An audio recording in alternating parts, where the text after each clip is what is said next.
Բարև ձեզ հարազատներս, չնայած այսօր զատկական տոներն են դեռ շարունակվում, 50 օր տոնական են, բայց այսօր կոպիտ տեսահոլովակ նորից պիտի նկարահանեմ,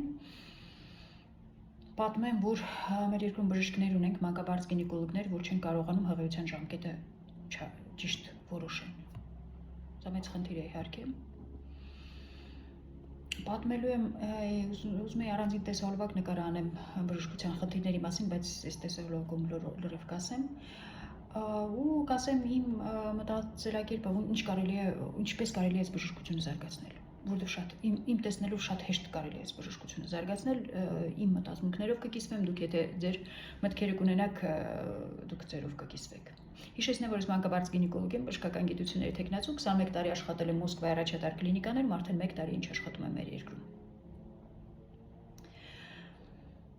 Բժշկությունը չի զարգանում։ Արդեն ասել եմ, որ երկրները բաժանում են զարգացող եւ զարգացած երկրների, մենք այդ ոչ մեկի մեջ չենք մտնում,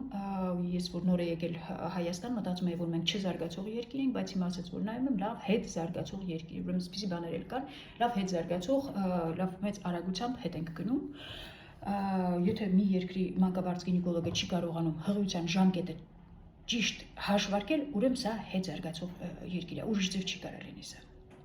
Որտեղ ոտը դրեցին մանկաբարձության մեջ, առաջի բանը, որ պիտի իմանաս, դա ժամկետը, հղիության ժամկետը որոշելն է։ Ինչի է մեր երկիրը չի զարգանում, քանի որ հսկողություն չունենք, արդեն ասել եմ սա, մեր այն բժշկության ամենավերում իրավաբան է նստած, կլինիկաներ ունենք, որ ղեկավարները մանկաբարձության գինեկոլոգիայի հետ կապ չունեն, մանկաբարձական գինեկոլոգիական հիմնարկներն ղեկավարները կապ չունեն մանկաբարձության հետ, դե պարզ արդեն որ ստեղ գումարների համար են իրենք տեղ նստած, որ գումարների հաշվարկների հարցերով են իրենք զբաղված, բայց մեզ պետք է որ այս երկիրը զարգանա ու ուրիշ ոչ մի տեղից զարգացման բան չունենք, հույս չկա բացի մեզանից, ժողովուրդ ջան, մենք ինքներս պիտի այս երկիրը զարգացնենք, ուրիշ ձև չկա։ Այն մնացածները ովքեր են վերևներում նստած են, դրանք փողից չեն կշտանալու։ Որտեղ հիմա մարդու բնավորությունը այդպես է փողից չի կարողանում հագինա, չի հասկանում, որ երջանկությունը փողի մեջ չի, ինչքան ուզում ես այդ բացատրի չէ, իրանք փող էսա։ Իրանց թողենք հանգիստ, իրանց մասի չի, եթե դուք իրանցից եք անջատեք ձեր գործերով զբաղվեք, սա այն մարդկանց է վերաբերում, ովքեր ուզում են այս երկիրը զարգացնել, ուղղակի ձևը չգիտեն։ Ես իմ իմացած ձևը կասեմ, մյուսը իր իմացած ձևը, դուք ձեր իմացած ձևը ու իրար հետ այս մի բան կհասնենք, որ այս երկիրը զարգացնենք։ Ուրեմն բժշկությունը հսկողություն չունի, ես տարուկ ես աշխատում եմ, ինձ էլ ոչ մեկ չի հսկել իմ աշխատանքը, որտեղ ես ինչ եմ անում, ճիշտ եմ անում, ես ինչ որ անում եմ, ճիշտ մարդու անալիզները ճիշտ եմ ուղարկում, սես բան չկա, Մոսկվայում չէի կարա այդպեսի աշխատել, որ քեզ մեկը չհսկեր տենար դու ես ինչ ես անում։ Մեր մոտ ինչա ու վիրահատություն բերեցի շատ լավ գումարաբերում հիվանդանոցին, ծնունդ բերեցի գումարաբերում հիվանդանոցին, որպես էլի ֆինանսական ինչ որ բան է, զարգացումը սենց չի լինում զարգացումը։ Ուրեմն լավ, հղիների ժամկետը որոշելը, սա մի,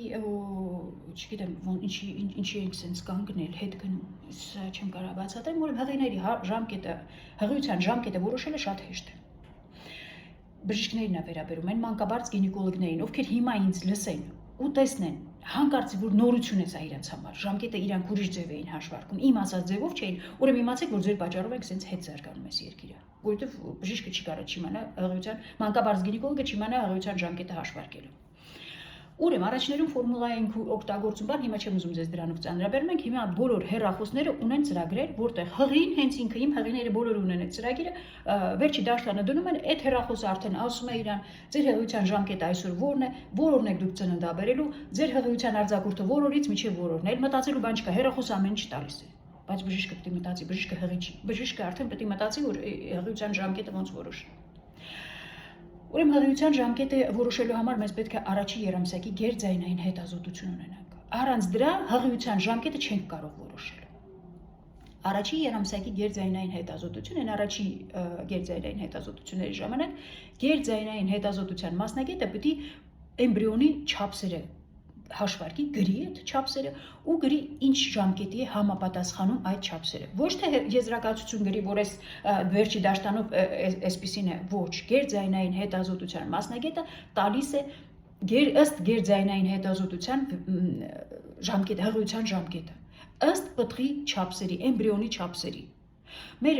գերձայնային հետազոտության մասնագետներ ունենք, որ ուղարկում է հղիին առաջի անգամ գերձայնային հետազոտության, գրում են սիրտը դրական է գնա։ Ժողովուրդ ջան, սա 6-րդ դասարանի երեխային կարանք սովորացնենք, դա չկդնի, տեսնա որ սիրտը դրական է գնա։ Դուք այդքան սովորել եք, դա գերձայնային մասնագետի եզրակացությունը որ դուք գրում եք տալիս եք։ Գերձայնային հետազոտության մասնագետը առաջի անգամ այդ հղին տեսլա, պետք է արգանդը չափսերը գրի, միոմա կա չկա, ձվարանները նկարագրի, ինչ խնդիրներ կա, նոր էմբրիոնը չափի,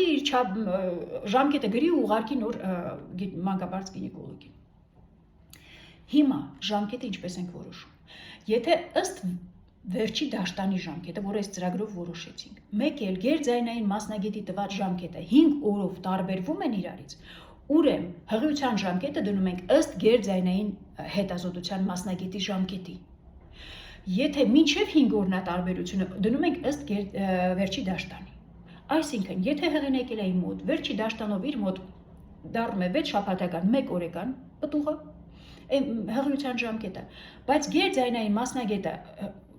հետազոտությունը գրել է, որ 7 շաբաթական է, ուրեմն ամբողջ հղիությունը մենք հաշվարկում ենք ըստ առաջի գերձայնային հետազոտության մասնագետի պատասխանի։ Եթե մենք չենք ունեցել այս առաջի երամսյակի գերձայնային հետազոտության տվյալներ, ապա առաջի սկրինինգի ժամկետով ենք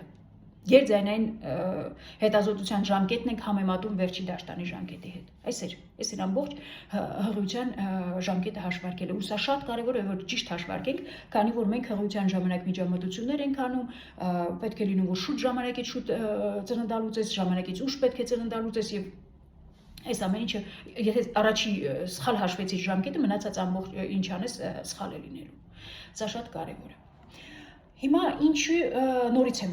զգուշացնում բժիշկներին, եթե դուք նորություն լսեցիք ինձանից այս 2 վայրկյանի մեջ, որ ես պատմում եմ այս 2 րոպեների մեջ ոնց է ժամկետը հաշվում, ուրեմն ձեր պատճառով այս երկիրը հետ զարգանում։ Ինչու է մեր մոտ խնդիր, որովհետև մեր երկրում կարելի է մի աշխատանքով զբաղվես ու չկարդաս այդ աշխատանքի մասին։ Այսինքն բժիշկը կարող է բժշկությամբ զբաղվի ու բժշկություն չկարդա, ուսուցիչը կարող է ուսուցչությամբ զբաղվի ու չկարդա ինչ դասավանդի եւ վերևներ եւ այլն, սա շատ ընդունված է, քանի որ հսկողություն չունենք։ Այդպեսին է, չասեմ որ հետ զարգացող երկիր է։ Ինչպես են ստուգում, որ բժիշկները կարող են աշխատել թե ոչ, կրեդիտներ են հավաքում։ Կրեդիտները, այսինքն բժիշկը գնում է այս հյուրանոցում են դասախոսություններ կարդում 10,000 դրամ է տալիս, այն մեկում են կարդում 20,000 դրամ է տալիս ու այդ տարվա մեջ ոնց որ եթե չեմ սխալվում 250 կրեդիտ պետք է հավաքի 5 տարվա մեջ,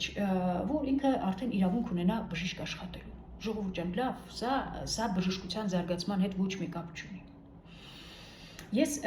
դասախոսություններ լսեցի մեր երկրում 2 շաբաթ էր ոնց որ թե ահագին լավ մակարդակի դասախոսություններ էր, ոչ մի բժիշկ ոչ մի գրառում չարեց։ Ուրեմն դասախոսությունները լսում են, իրանք համարում են, որ ես նստած գրում եմ իմ հեռախոսից մեջ, որովհետև բաներ կար, որ նորություններ այդ բժշկի ասածը, ես մի հատ գրում եմ, տեսնամ ճիշտ է ասում, ճիշտ է, վերջտամ որթվի բանը ասում։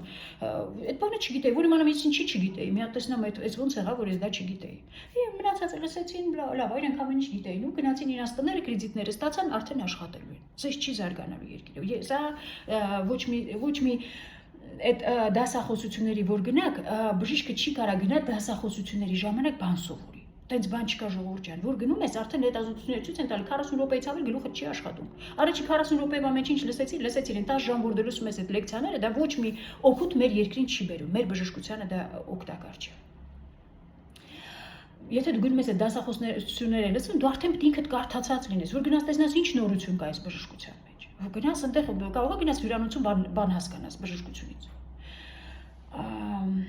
Հիմա ոնց կարելի է անել, որ այս բժշկությունը զարգանալ։ Նորից եմ ասում, սա շատ հեշտ ձև է բժշկությունը զարգացնելու։ Բժիշկները ուրեմն հավաքվում են ամեն օր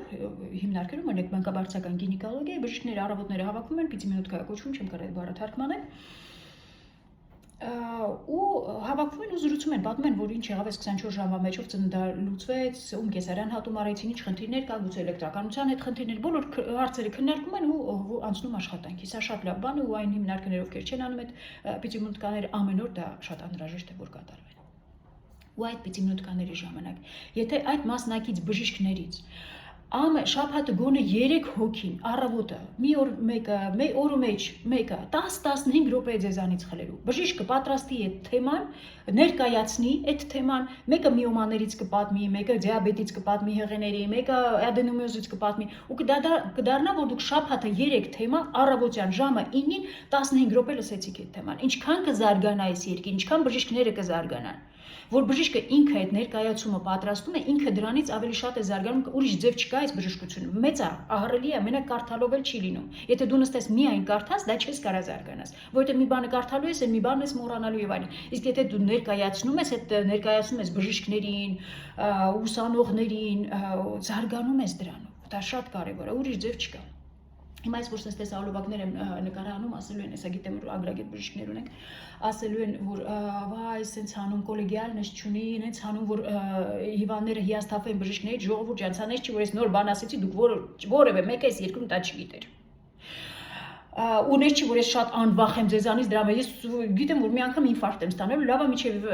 ինֆարկտ ստանալս մեկը մեքենայի տակ գցի, ես էլ չտեսնամ այս ամեն ինչ ամենուր։ Ու սա իմ ասելուց ոչ մեկ բժշկությունից չի հիասթափվելու։ Սա 100% բան եմ ասում, մեր երկրի արդեն 60%-ը բժիշկների մոտ չի գնում։ 60%-ը շատ քիչ թիվ եմ ասում։ Ավելի շատ մասը բժիշկների մոտ ընդհանրապես չի գնում։ Ինչ ասես անում են, էլ բուսաբուժությամբ են զբաղվում, էլ բադեր են խմում, չեմ կարա նկարագրեմ ինչքան են իմ ծանոթներից յոգայի մասնագետներին փող տալիս, որ բուժվեն։ Յոգայի մասնայի մոտ եք ընկերություն, յոգայի մասնագետի մոտ մաշկ է բուժում, ասում ոնց բուժեմ, ասում գնա 10 օր սիլզիրեի կխմես։ Ահա, всё, էս էր։ Ու յոգայի մասնագետին ինչքան գումար ա տվել, որ 10 օր սիլզիրեի գնա խմի։ Ձեր մոտ չեն գալիս այս տենից, որովհետև գիտեն, որ անգրագետ բժիշկներ շատ կան։ Ու պիտի զարգացնենք ու այս զարգացման միակ ձևը, որ ես տեսնում եմ, այս բժիշկների ինքնակրթվելն է։ Ինքնակրթվելը իրար կրթելը։ Առավոտյան պիտի մինուտկայի ժամանակ 10-15 րոպե ներկայացնել։ Գոնե շաբաթական 3 թեմա, ուրիշ ձև չկա։ Այսօր այսքանը, մեծ հույսերով կհանդիպենք նորից։